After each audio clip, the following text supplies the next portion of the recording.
Hello everyone, welcome to the stream. Thanks for joining me today. I'm Trent, and I see we have some people in the chat. Aubrey, Big Book Cafe, welcome back. Joan and Hector, thanks for joining me today. Hope you guys are all doing well.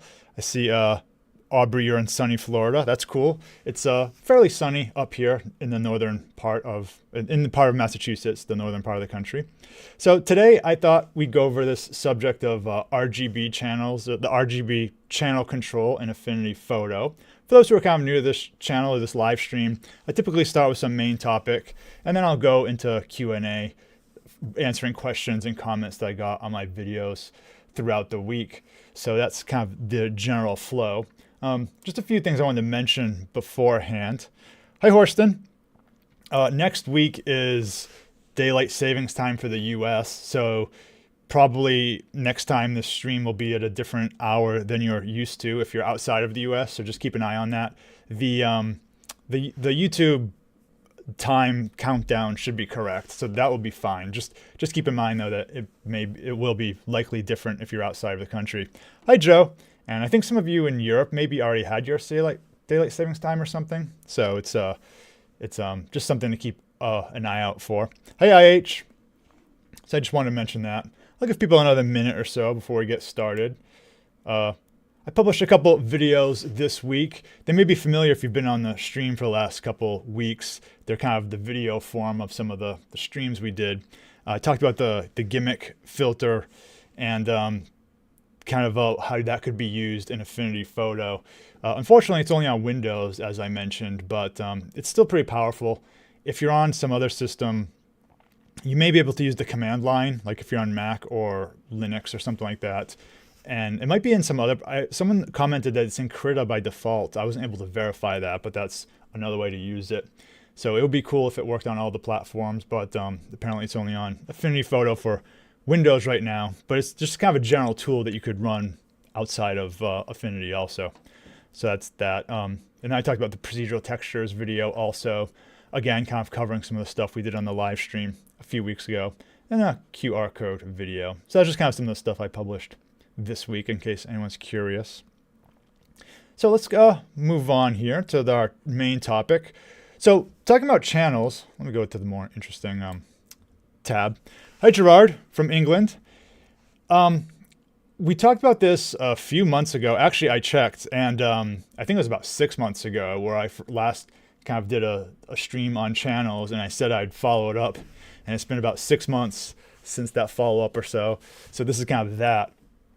And what we talked about originally was just how channels are used all throughout the tool. And again, this concept is actually useful for any graphics program or even video program. So this is kind of general stuff, and I'll kind of steer it a little bit towards like how Affinity does it. But these are concepts that will serve you in anything you work with.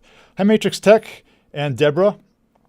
And I thought we'd start off with a little bit of a review of channels, and then I'll go in specifically what I wanted to cover today was the channel control in Affinity Photo.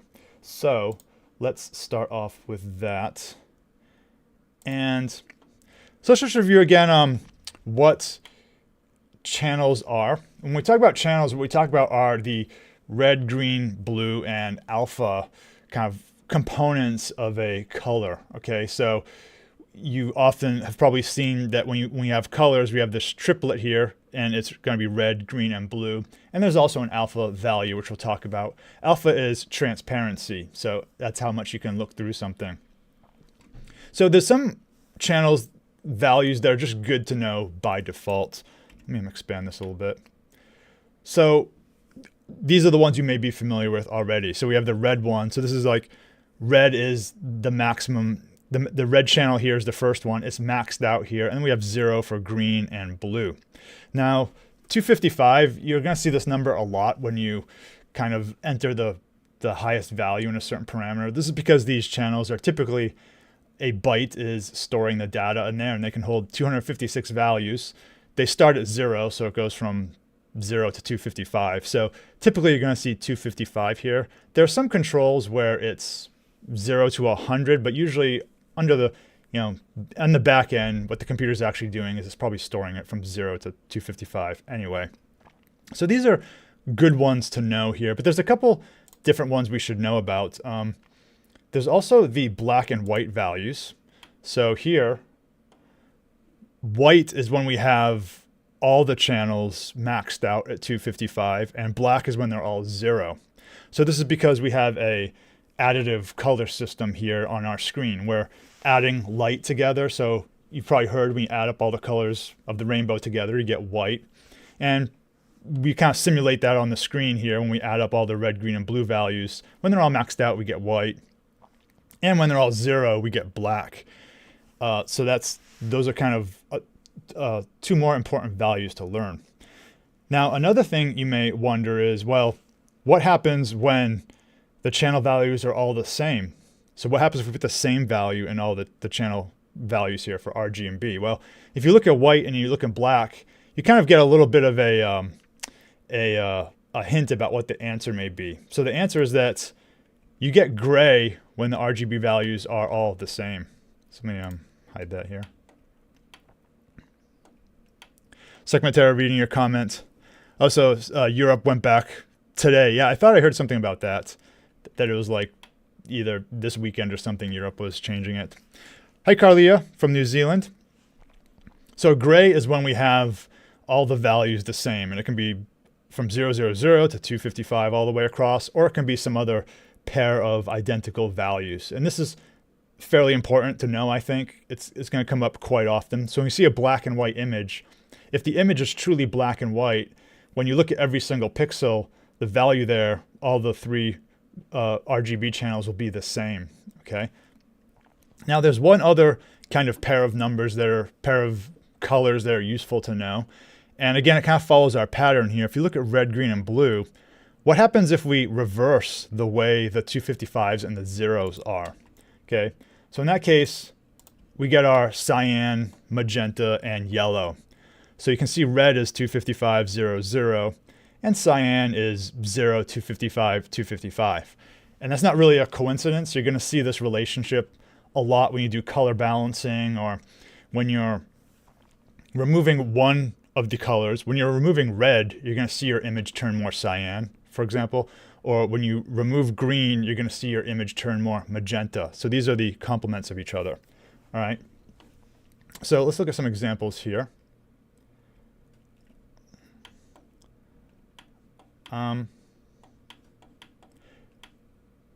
So, of course, we have more interesting ways of representing color, right? We don't just have 255 and 0. We have kind of any value we can hold here. We have these different numbers. So this would be like an orange.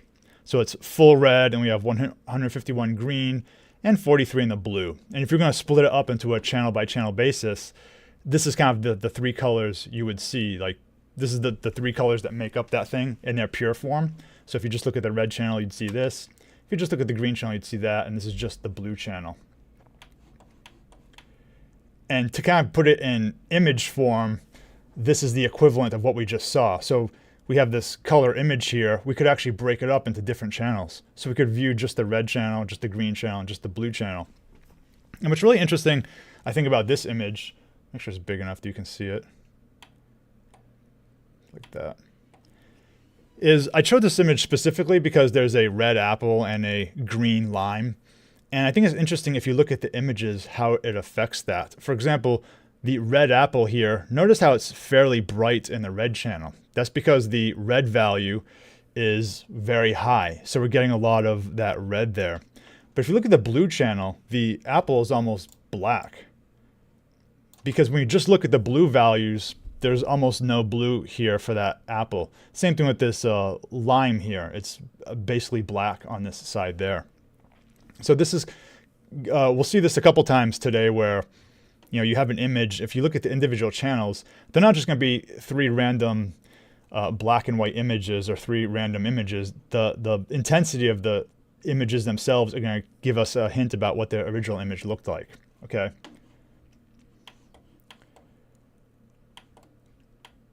Now, another way to look at this is what we just looked at before. You can look at the channels individually here. And what you can also do is put that value in all the channels across it. So for example, if we have red here, this is the grayscale equivalent of red. I'm kind of there's other ways to convert red to black and white. You wouldn't literally do this, but this is typically how it's going to be if we're looking at the red channel on a grayscale format. So we have this green here. If we want to look at the grayscale version of the green, it's going to put the green value in all the channels. And if we look at the gray, it's going to put the, if we look at the blue, it's going to put that in all the channels, okay? And I think a clearer example would be to look at an image over here. So these are two different ways to look at the channels. On the top, we have the one we looked at before. We're just looking at the red value, and the green and blue are all 0.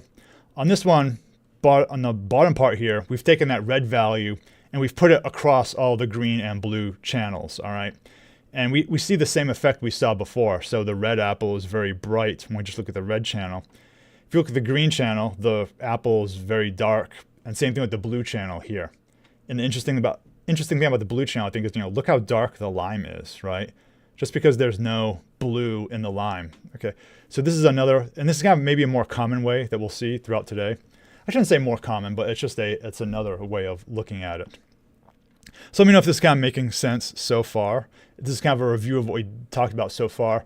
If you want more detailed information, I have a video on my channel about channels. So you can check that one out. If you just search for channels, it should come up. It's about 20 minutes or so. And it kind of goes over some of these same concepts. Let's look at one more example here. Review one more example. So here we can talk a little bit about what I said before, this kind of balance between these colors here. So I chose this gray rectangle to start with for a reason. It's just, all one solid grayscale color. And what we can do is, you've probably noticed this selection for channels in a lot of the tools in Affinity Designer or Photo if you've looked at them. So let's add a curves adjustment here. So I'll add an adjustment. I'll click this. And yeah, I'll select curves. And let's get this over here. So, we can just use the default way of controlling it. So I can make it brighter, I drag it up, and I can make it darker by dragging it down. And it's all, it's still going to be gray no matter what, because I'm just making it up and down. So I'll click reset. But we can actually adjust the channels individually. No problem, Brian. Yeah, I heard the clocks changed, and I was just saying that next weekend the clocks will change in the US too. So keep an eye on when YouTube says this stream will be starting next week. It'll probably be different for you again. So, one of those things. But if you look down here, I can change the channels that I'm controlling. So I can select red. And if I decrease red, it will turn more cyan. So watch this. If I drag down the red, my gray square is turning more cyanish, like that. So let me reset. So if I hover over this with the color picker, I'm not sure if you can actually see this. Hopefully you can, but you can see all the red values the red, green, and blue values are all the same, which we expect because it's gray. They're all 120. I just chose that value randomly, but they're all 120. If I go back to my curve, let me drag, so I'll set it to red again. I'll drag down the red. And now what you're going to see is that the red is less than 120. So if I take this, hover over again, whoops, my mouse kind of skipped. Mouse keeps skipping. I don't know if it's an internet thing or what, but all right, let's get it back.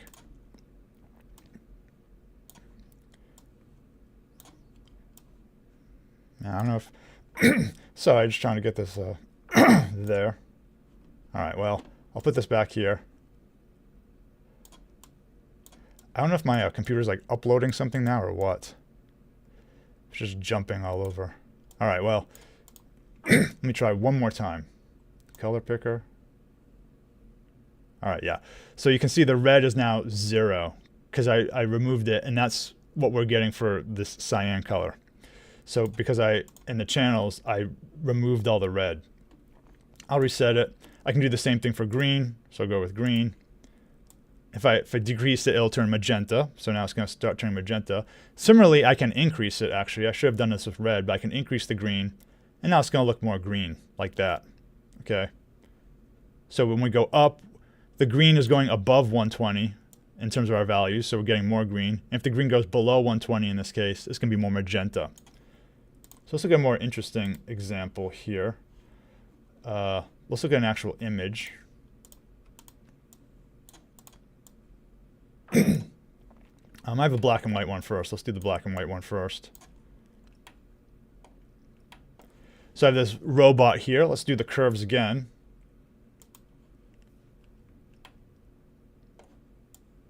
And if I just use the master channel, which is all three of them at the same time, I can make it brighter and darker. But if I reset this, if down here I select the red channel, I can make it more red by increasing it like this. And I can make it more cyan by decreasing it like that.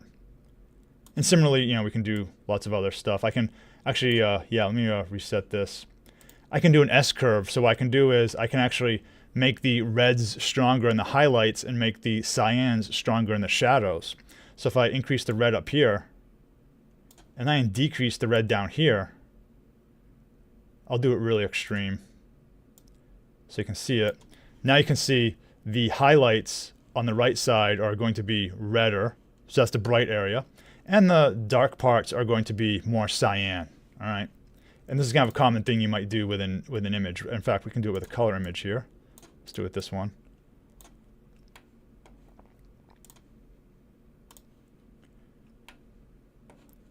So if I want to decrease let's say I want to decrease the greens, I'll select the green. And I can decrease it. You know, he's going to be virtually black there because he's almost pure green, and we've removed the green here, right? So that's kind of what's happening there.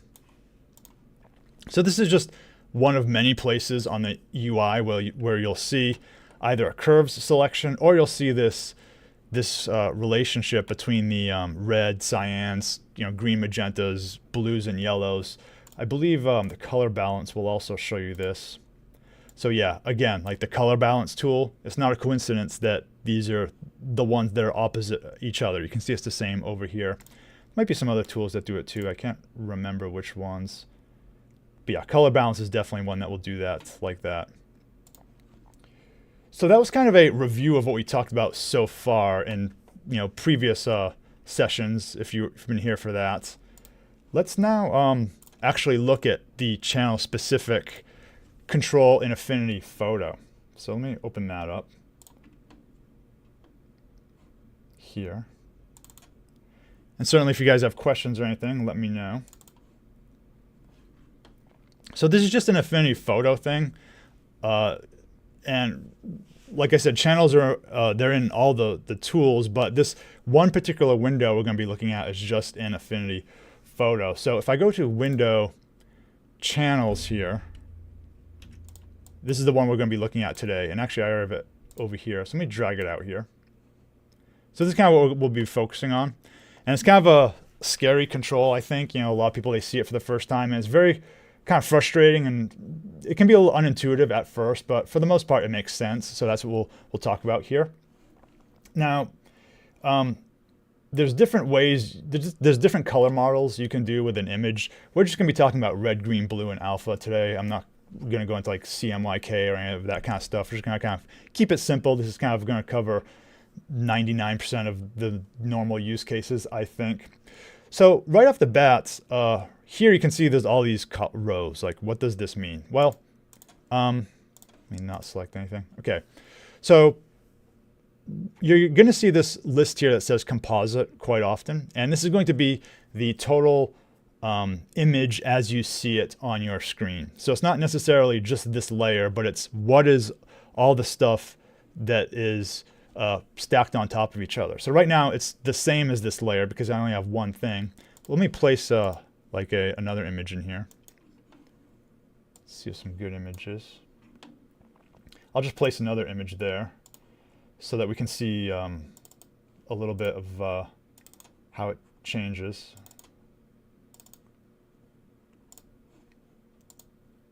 So I'll place this image of an apple here. Okay.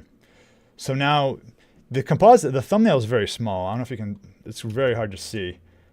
But, you know, there's actually, there's actually like it's actually showing the, the apple and the ocean behind it. So this is kind of like everything.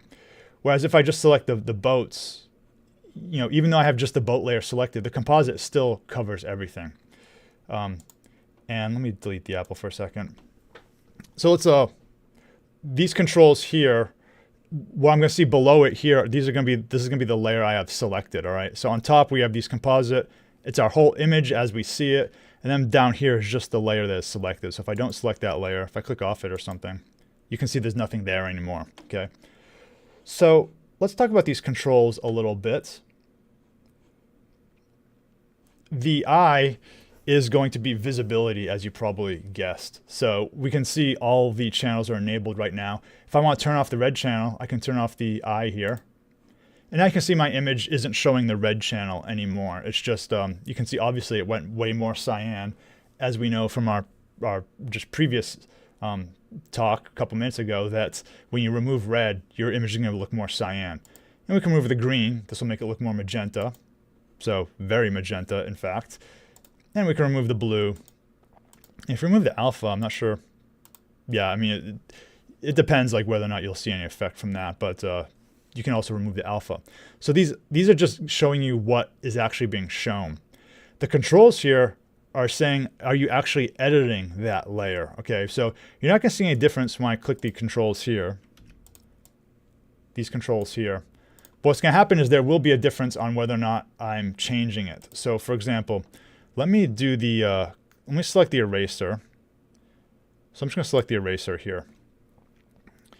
So if I have my layer selected, I can erase. Let me select a solid brush here.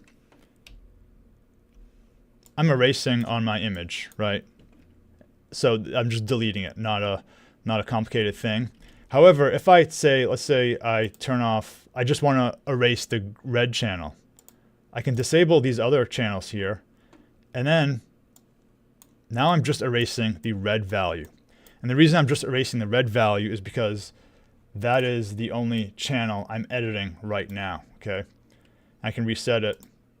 Now there's a key thing, this reset button here, it just resets the controls. It doesn't reset what you did. So I did erase the red part of my image. I'll press Control Z to undo it and get it back. So let's say I just want to erase, I'll just erase the blue. That'll be a much more dramatic effect. So let me just have the blue selected here. So I just have composite blue selected, and I have my eraser, and now I can erase the blue. So these are what these controls here are doing.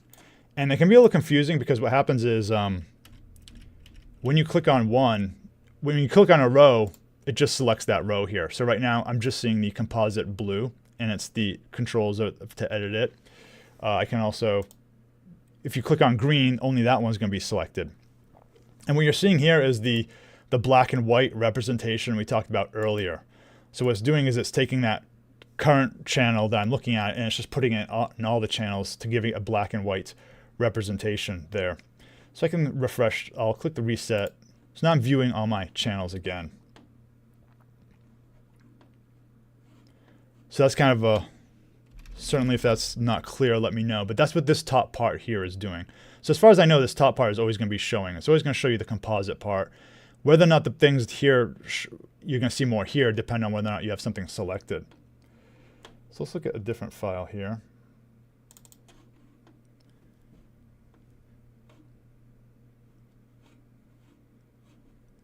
Opening up another file.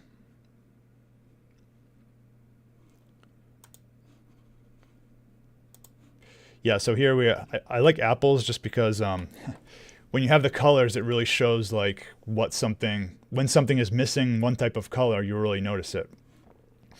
So we have these, now we can actually control the values on the layer itself here. So if I right click on these, this is actually giving me lots of options here, okay? So here you can see the red, green, blue, and alpha values of the layer I have selected. Let me place that image again. Now something I noticed is that when you place an image, and it is an image over here, when it says image, you don't actually see it over here in the channels thing. So you have to rasterize it. So I'll right click on this and I'll rasterize it. And let me call it, I should have done like an orange or something so it wasn't an apple as well. I'll call this apple 2. So you can see as I select the different layers here, these options here are switching out. So if I want to if I want to work with the apples layer, I have that one selected. If I want to work with the apple 2, I have that selected there. I just wanted to show you like that's how you work with the different layers, and that it should be a pixel layer as far as I know. If it's an image layer, I think it seems to have issues for some reason. But I'll delete this other apple just because we don't really need it. So let's just look at some of the controls that we have for this layer here. So I can right click on it. The obvious ones are the top of the first 3. I can invert the channel here. So if the red, I can right click I can click this, and my red gets reversed. Okay, so the red values, their complement is being taken. I'll invert it back. Probably the clearer example is if I clear it. So if I clear this, the red value is completely gone from my image. So if I hover over it, there's absolutely no red anymore because I cleared out the red channel. Red is 0 everywhere. I'll do that. And then I can fill it with red. So what this is going to do is it's going to take my red channel and it's just going to put 255 in every single red channel. So if I click fill, now my image is very red here. So if I hover over the pixels, you can see it's 255 everywhere. So that's just affecting the red column in our RGB values there. I'll do that. Now, one thing we can do is we can kind of split apart our channels if we like. So for example, let's say you just want to view the red channel as a grayscale layer, okay? So if I right click on this, we actually have this ability here to create a grayscale layer. So I'll click that. And I'll call this my red channel. So this is what the red channel looks like there, okay? I'll go back here.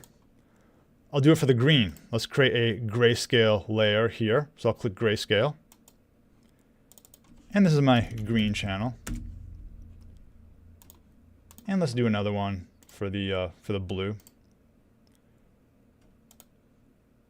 So once again, the blue is very interesting because, you know, the apples are all black.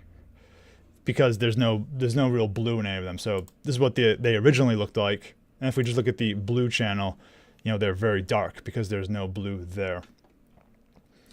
Now, what we can do is we can recombine these. So I'll do that like as an experiment here. Something you may want is, if you remember earlier, we see this as a grayscale image now. What if we just want to see the red values?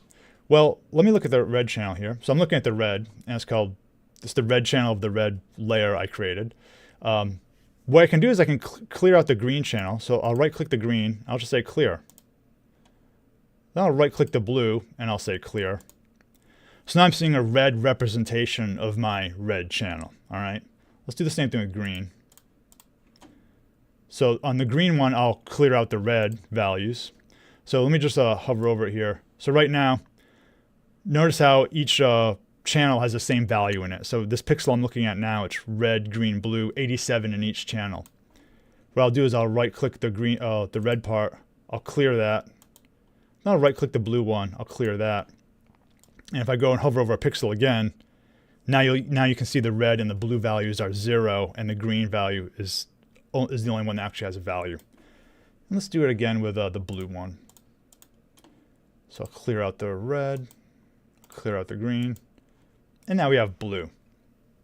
So what we have here is, I'll put this over here for a second. So this is our red, our green, and our blue. And what we can do is we can actually add these back together. So if I take this red, if I set the blend mode to add, and I took the red channel and set the blend mode to add, I can take the green, I can set the blend mode to add too. And now we have our original image. So this is the 3 channels. Actually, this is kind of what's happening here. We have these 3 channels, and we have these 3 layers, and each one only has one channel value in it. So when we add them all together, we get our original image again. And why would you want to do this? Well, typically this is used a lot in like effects or glitch effects or something like that. So like I showed you before, you can kind of get this like 3D glasses effect. So if you move something, this is actually what 3D glasses kind of do, as far as I know. Like you have the blue filter on one side and the red filter on the other side. So you're getting kind of a slightly skewed, each eye is getting a slightly different picture, and you're putting them together in your mind to get like that 3D effect. So that's kind of one look for it. But I kind of mention this because there's lots of tutorials I've seen online where there'll be some type of, again, glitch effect or some type of channel control thing where they'll do this type of thing. But you can see that this is actually, we've reconstructed our image from these 3 channels. And that's kind of the point I want to drive home. I think if you kind of understand this part, you understand a lot about how the channels come together. And what the add blend mode does is it literally just adds the values of the pixels together. And the values that are in one channel add to the zeros of the other one to get that channel value back. So that's kind of an example there. Now let's look at, I'll just group these, I'll put it away somewhere. Let's look at our original one here. Now, the other options here, we have some options for making selections and things like that. First, I want to talk a little bit about selections to begin with, because I think selections are something that's actually has some surprises in store for us. So let's look at that. You've probably made, I'm sure you've made selections in using this tool, but there's a couple of subtle points I want to go over. So we could take a little detour from channels for a couple minutes. We're going to talk about selections here. Okay. Now, let me draw a circle here. So we have our selection tools. Let me create a pixel layer. So I have my selection tools over here. And I'm sure you've seen all these before, right? So let's just do a elliptical marquee tool. I'll drag this over here. And then I'll get my paintbrush. And let's just paint, I don't know, something in there. So I have my selection and I can paint in it. And the reason this looks like it looks like is because there's an inside area to my selection and there's an outside area to my selection. So far, so good. But let's look a little deeper here. One thing we can also do is make a selection from a mask. So let's delete this. So if I have a mask, I alt click on it and like this is my mask, right? Let's make the mask all black. So for the mask, I'll just paint a something like this. It's very solid white.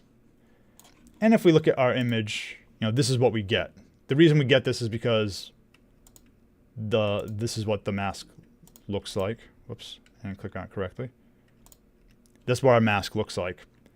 And if you control click on a mask, it selects that area here. So you can see there's a selection like this because I control clicked on the mask, okay? So the reason that works is because our mask is black and white, and what it did is it selects the white area. Now let me show you something else here. What if I create a mask, and let's look at the mask. What if I create a mask like this? Let's make it radial. I'll make this, just do something like this. So that's what our mask looks like, obviously. But if I click on it, if I control click on it, what will happen? Let's control click on it. Now you can see it made the selection around the area here, in this gray area. So okay, that's kind of normal. Let me create a, now let me get a paintbrush here. Let's select something bright, magenta. Now you've heard that when you paint in a selection, you paint inside, inside of it is where you're going to paint, and the outside area is not going to get painted at all, right? What happens if I drag this paintbrush across my canvas? Look at that, I'm actually painting outside of my selection here. So this is kind of unexpected, or if you've only used the basics of selections, this is unexpected. But the fact of the matter is that selections actually have an alpha value to them. Okay, it's not just an either you're inside the selection or you're outside the selection. What the selection actually shows is the selection shows the 50% cutoff in opacity. Okay, so the selection is going to find the halfway point between fully solid and fully transparent, and that's what it's going to outline here. So that's why when I did this, I can actually draw right across the boundary of my selection, because you can actually draw outside of selection. What this is actually doing, the boundaries of your selection, is showing you that halfway point of opacity. Now earlier, when you just do strict black and white, that border is going to be between fully solid and fully transparent. But let me show you the article that kind of explains this a little bit.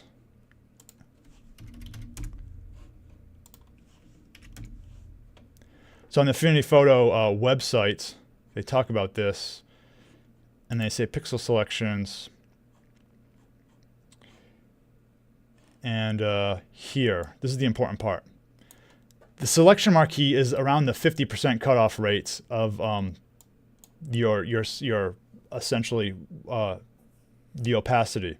So actually what selections really are, they're just visualizing the 50% cutoff point in a mask. So you can think of selections much more like a mask than a solid outline of something you'll be selecting.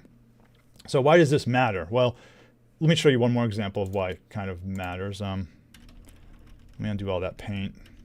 You've probably seen this in a few situations. Delete that mask. So if I want to select this island, right, let me select it with the selection brush. If I use the refine tool here, refine, and then I'll just output a selection. So I'll click apply. Now once again, we have this selection here. You would think, well, there's an inside area and there's an outside area, and that's, as simple as that. But when I paint over it, you can see it's actually not that simple. This is a solid brush, but I'm painting slightly outside of the selection. So this actually comes into play quite often if you use the refine tool. The selection you get out of it is not exactly 100% either or, you're inside it or you're outside it. You actually are kind of, there's this semi-transparent area around the borders here, okay? So you can see that happening here. So that's kind of a subtle point about selections I wanted to bring up before we look at the next thing, because the way that this is going to work here is actually going to be based on that. So if we go back to our channels here, window, channels, what you can actually do is you can say, you can load a channel as a pixel selection. So I'm going to load the green channel as a pixel selection. So this is the top part here, I'm going back to the composites menu. So I'll right click on green. Let's say load as pixel selection. And you can see I've selected parts of my image here. And if you didn't kind of understand what we just went over, this would probably confuse you, because if I go back, let me select my paintbrush, you may think, well, hey, this looks like it's selecting my apples, but I'm able to paint through them. So why is that happening?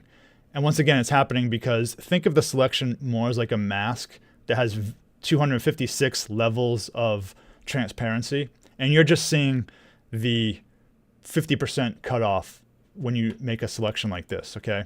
So this is a very common thing, that if you're going to use selections in this manner. But usually when you do selections and you do them through these tools here, this is a very solid edge to it, okay? This isn't doing the,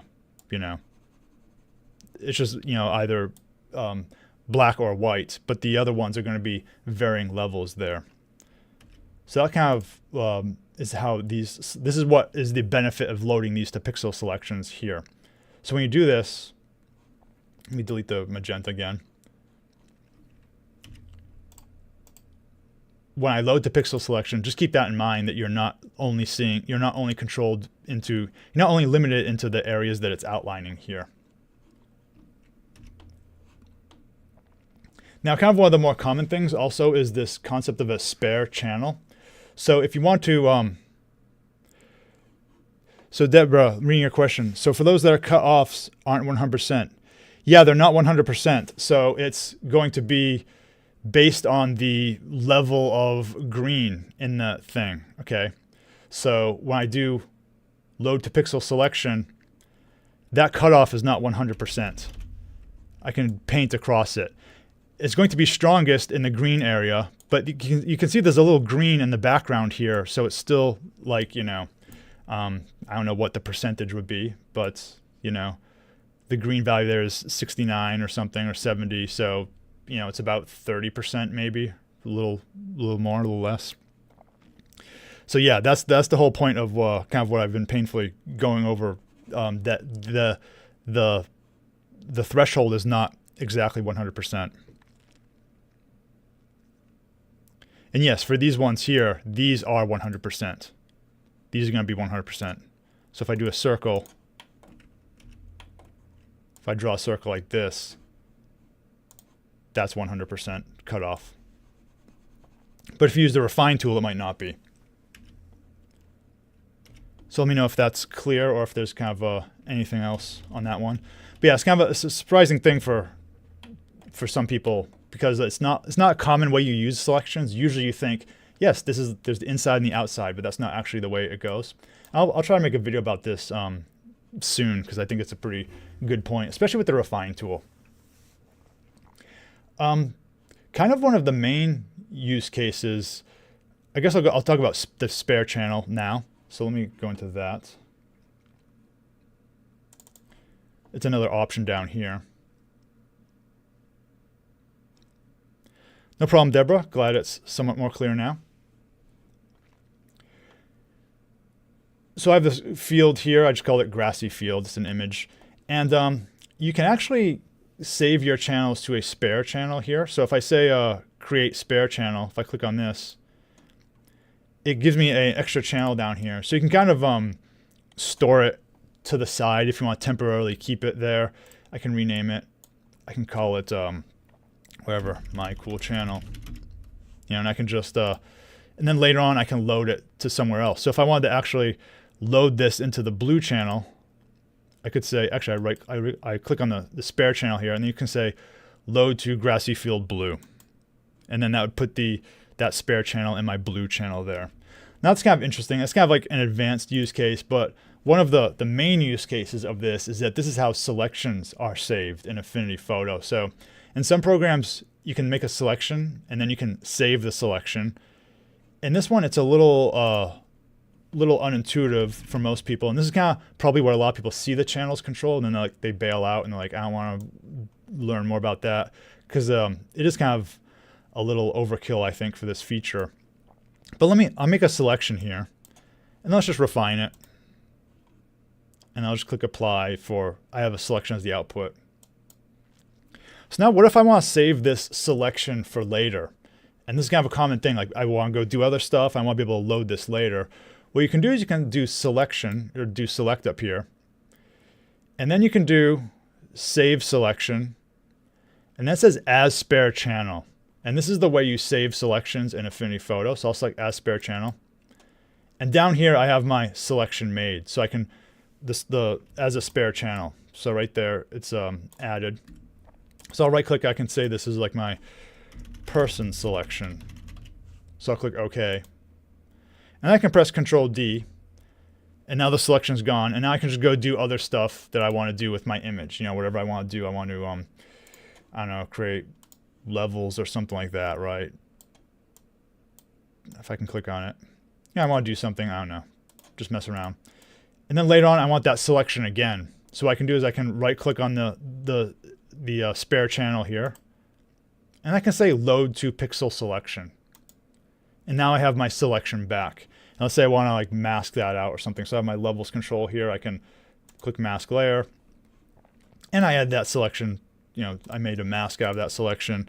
I could go do other stuff and then I could load it again later. So let me do that whole thing one more time just in case people didn't see that, because it's kind of a tricky way to do it. But as far as I know, it's the only way to do it. You can save the selections as file too, but this is kind of the main way. So if I want to save this person as a selection, I'll select them. And I don't have to do refine, but I could do refine. I'll just do refine, apply. And I have a selection here. So I'll select select save selection as spare channel. And now you're not going to see anything unless you have the channels panel open. So I'll open the channels here.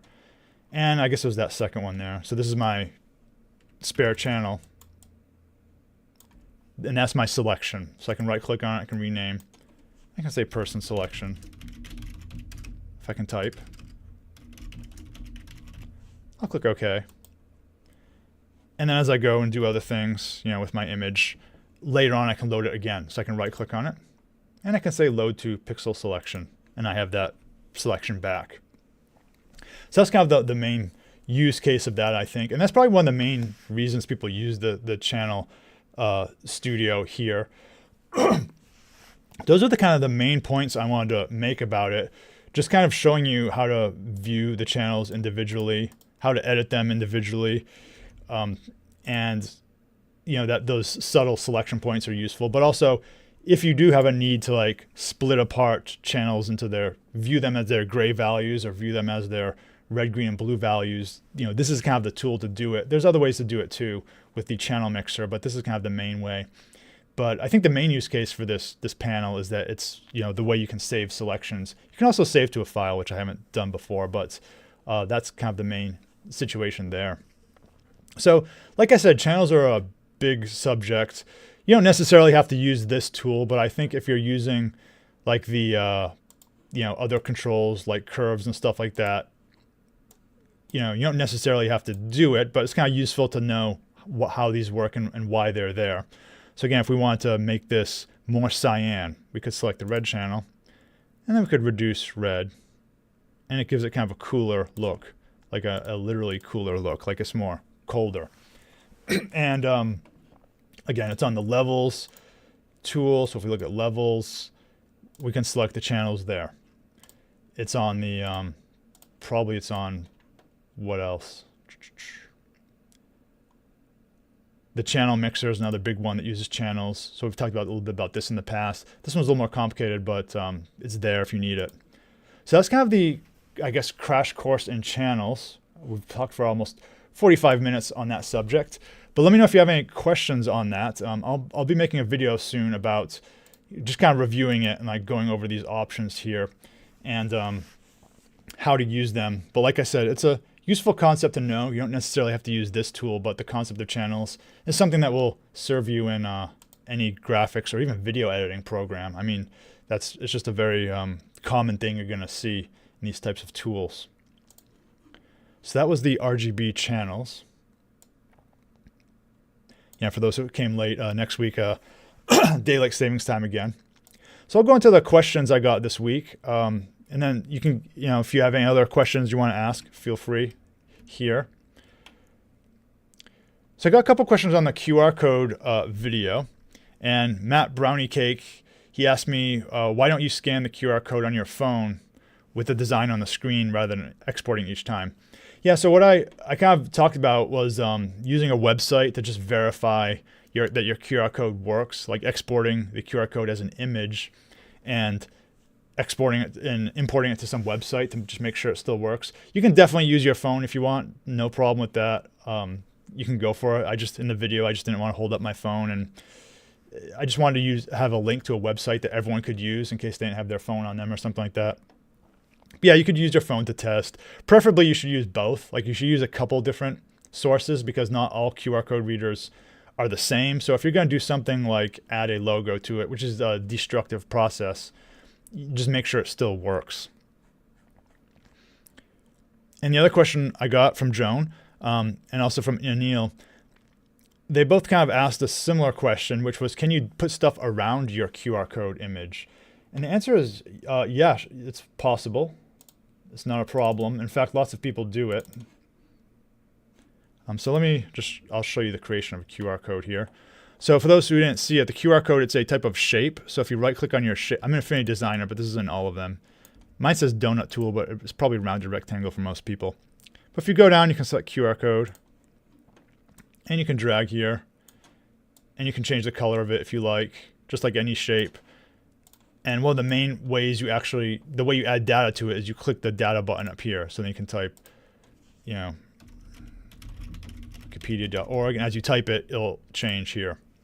And I said, like, if you're going to add a logo to the middle, what you need to realize is that the QR code has redundancy built into it. So it can take a certain amount of damage, but you can't do it too much. If you go too crazy, it won't work anymore. So you should test it with tools or with your phone or something. But yeah, if you wanted to add a border around it, I mean, there's no problem of like adding some other type of border to it. If you wanted to do like some type of, I don't know, thing like this, you know, you could go crazy with it. You could add an address, you know, like I said. If you want to be like extra careful, you can put other stuff around it, like that or whatever, even inside. I mean, you could kind of do whatever you wanted as long as you didn't damage this core thing. And the Wikipedia article is fairly interesting about this topic. I'll just kind of bring it up for a second. If you kind of want to learn a little more about how it works, you can kind of go through here, and it explains a bunch of it. So one of the things, like these big black squares on the corners here, these are the controls that show you where the position of it is. So one of the key things is that the QR code, it has to work in perspective. So when you have a QR code reader, what can happen is, you know, from the camera's perspective, it looks like this or something, right? I mean, this might be what the QR code looks like when the camera looks at it. And it kind of uses these control points to figure out like where is the QR code. And then when it sees this, it can actually like kind of unscramble it inside, you know, in its memory, and you know, build an image from it like that. And of course, it's straighter when it works, but when the computer does it. But that's kind of the key point behind these main parts here. And then there's like redundancy built into it. But that's just kind of some extra information. So yeah. But to answer your question, yeah, definitely no problem with putting stuff around it. It's designed for that. You can add text, you can add URLs, all sorts of stuff around it. So hopefully that answers your question, Joan and Anil. I got this question from Arail. He says, are you planning on doing another session where you review your subscribers' graphic designs, digital art they made in Affinity? If yes, how can they submit their work? Yeah, that's definitely something I'm into doing more in the future. That could be part of the Q&A session at the end. Probably the best way to contact me is on my YouTube channel. If you go to the channel details, you can expand. It can show my email address. So this is one way. This is my email address, trent.biz.contact@gmail.com. So you can send me a message there, but it's available on the YouTube page on the About section. I've heard they might be hiding this for certain people, like the emails might not be showing for certain channels these days. I don't know if that's the case. It's always there when I check my own channel. If you're not signed into YouTube, you won't be able to see it, but if you're signed into YouTube, you should be able to see the email address to connect it there. So that's kind of that's the best way to contact me if you want me to like go over one of your designs or something like that. I think that'd be cool. I'd like to do that again because I think that's kind of a fun thing. So yeah, if anyone has anything they want to share, feel free. Excuse me. Got this question from Gandalf Red. Did you see that the Affinity 2.6 beta is out and they have neural networks to identify objects and subjects? Yeah, I saw that. I haven't tested it out yet, but it sounds really cool. In fact, that'll probably be the subject of next week's stream. I'll talk about that 2.6 feature where it can actually identify objects and subjects in one click. It's something that a lot of people have been asking for forever, and it's just really I think it's a required feature these days. It's something that should be there. So definitely looking forward to that. And I'm planning next week, the stream will probably be about that subject. So stay tuned. We'll look at that then. And I got this question about the blend options in Affinity which is that can you use a mask layer for it? Can it be the same thing? And let me show a demo for that just because I think might to refresh your memory.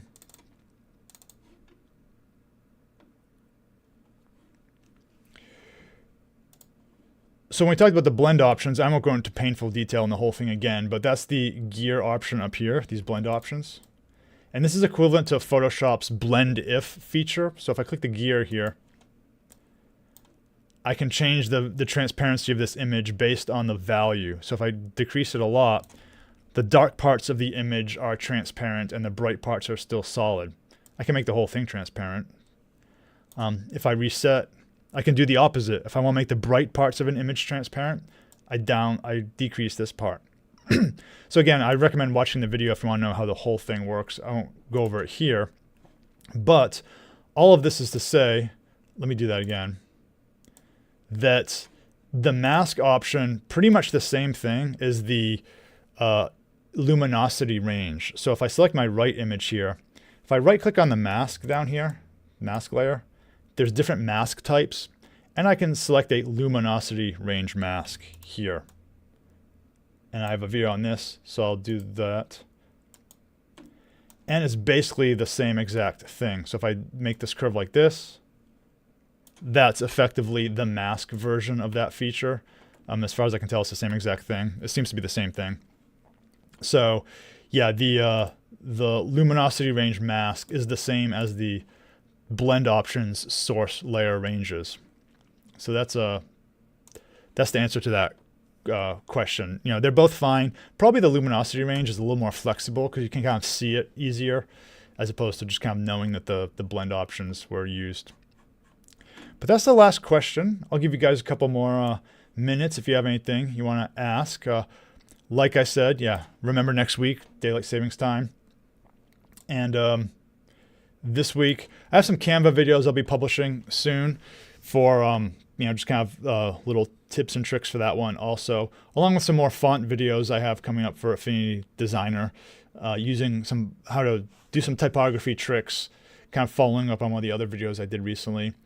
And like I said, next week probably we'll do the selecting the objects from the Affinity 2.6 beta release, which I haven't downloaded yet, but I will. I'll try it soon. Probably I'll try it this week. I think I uninstalled the beta. I was having some issues with something, and I uninstalled the beta just to make sure it wasn't causing an issue, and I just forgot to reinstall it. So I'll try it again this week, and I'll check that out. No problem, Hector. But yeah, so that'll be kind of the main thing for next week, and then yeah, we may look at some other topics going forward into November. Might do a Midjourney stream. I'm not sure if you guys have used Midjourney at all, but I was explaining that to someone else recently, and I thought it would be kind of fun to do a Midjourney 101 stream. No problem, Sekhmet. If any of you guys use that or are interested in it, certainly let me know.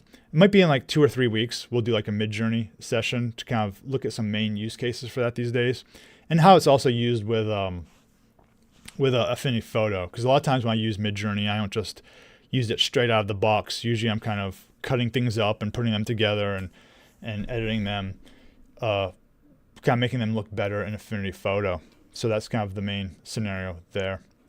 So yes, so that's all for this week. Like I said, I'll make another video for the channels about this particular control, and check out my past videos if the early stuff we talked about in the session wasn't clear at all. We talked about it more in the past, and you can kind of review it there. But it's a good subject to know. No problem, Brian, and hope you found it useful. So thanks for watching, guys, and I'll catch you on next week's stream. So have a good week. Bye.